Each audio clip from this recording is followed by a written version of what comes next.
Welcome to Neural News Hub. Today, we're digging into the major events of February 22nd, 2026. We're going to connect the dots between a shocking security crisis right here on U.S. soil, some really volatile economic moves, and a brand new global power contest, one that's being fought with artificial intelligence. All right, let's get into it. So we have to start our briefing today with a really stark security failure. In the early hours of this morning, an armed man actually managed to breach the perimeter at Mar-a-Lago, President Trump's residence. Now, he was carrying a shotgun and a fuel can. He drove right through a gate before Secret Service agents confronted him and ultimately shot and killed him. Look, this isn't just some isolated security incident. It's a symptom of the incredibly high-stakes, volatile world we're all living in right now. And, this volatility, it's not just about physical security. It is absolutely playing out in the global economy. Just take a look at this. The U.S. trade policy with India has been a complete roller coaster.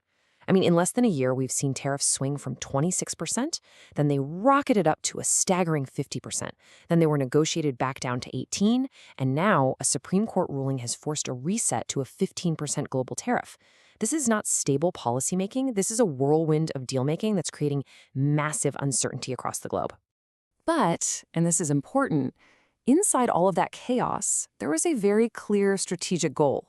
If you just look at the language they used to describe that recent interim deal, you see what's really going on. It was never just about the tariffs. The real point, the crucial takeaway, is that this was a deliberate geopolitical play. The U.S. is using its economic muscle to lock in India as its key strategic partner. And why? To counter China's growing influence in the region. Now, this whole strategic play is built on a formal framework. It's called the U.S.-India Compact. It was launched back in 2025, and its goal is incredibly ambitious. We're talking a $500 billion trade relationship by 2030. But just look at the name itself. It explicitly fuses military partnership with commerce and technology. This, right here, is the new blueprint for alliances in the 21st century. Economic ties and defense pacts are now one and the same. And right at the heart of it all is the most critical battlefield, technology. Because the real story here, the thing that underpins this entire strategic shift, is technology. We have officially entered an era where artificial intelligence is the ultimate power broker.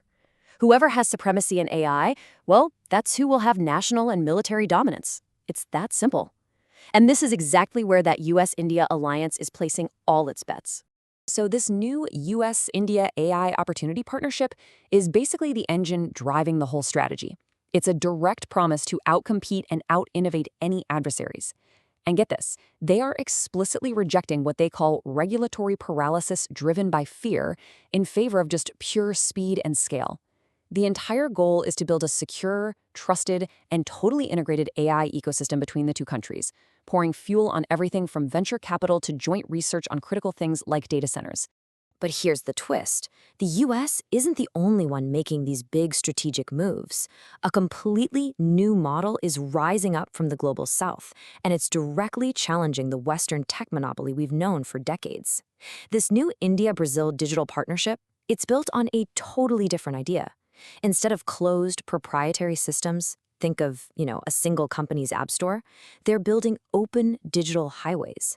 It's called Digital Public Infrastructure, or DPI, and it's all about giving countries control over their own digital destiny, using AI to solve national problems, not just to sell you the next shiny product. This is a fundamental challenge to the way things have been done. And believe me, this challenge is not just an idea. The data shows this new tech axis is rising, and it is rising fast. Back in 2024, nearly 89% of all new startups in India had AI baked into their services. That rate just blows past the global average. And with a mind-boggling 33% annual growth in hiring AI talent, India isn't just playing the game, it's actively building a whole new version of it. Now, as these new technological and economic alliances are taking shape, the old fault lines of geopolitics, well, they're still as volatile as ever. Just today, Pakistan launched intelligence-based strikes on 7 militant targets inside Afghanistan. It's a critical reminder that even as these new digital alliances are being forged, old-world conflicts are still burning hot. And frankly, this kind of instability just raises the stakes in the race for technological dominance. So, here's the bottom line. What we're witnessing is a massive global realignment. On one side, you have the established powers using AI to double down on their traditional alliances. And on the other, you have emerging powers building a completely new, more open technological foundation from the ground up. And that brings us to the central question that we all have to think about. In an age where strategy itself is powered by AI, who is ultimately going to write the rules for the 21st century? For more analysis connecting the key drivers shaping our world, you know what to do. Please hit that like and subscribe button for more updates from Neural News Hub. Thanks for watching.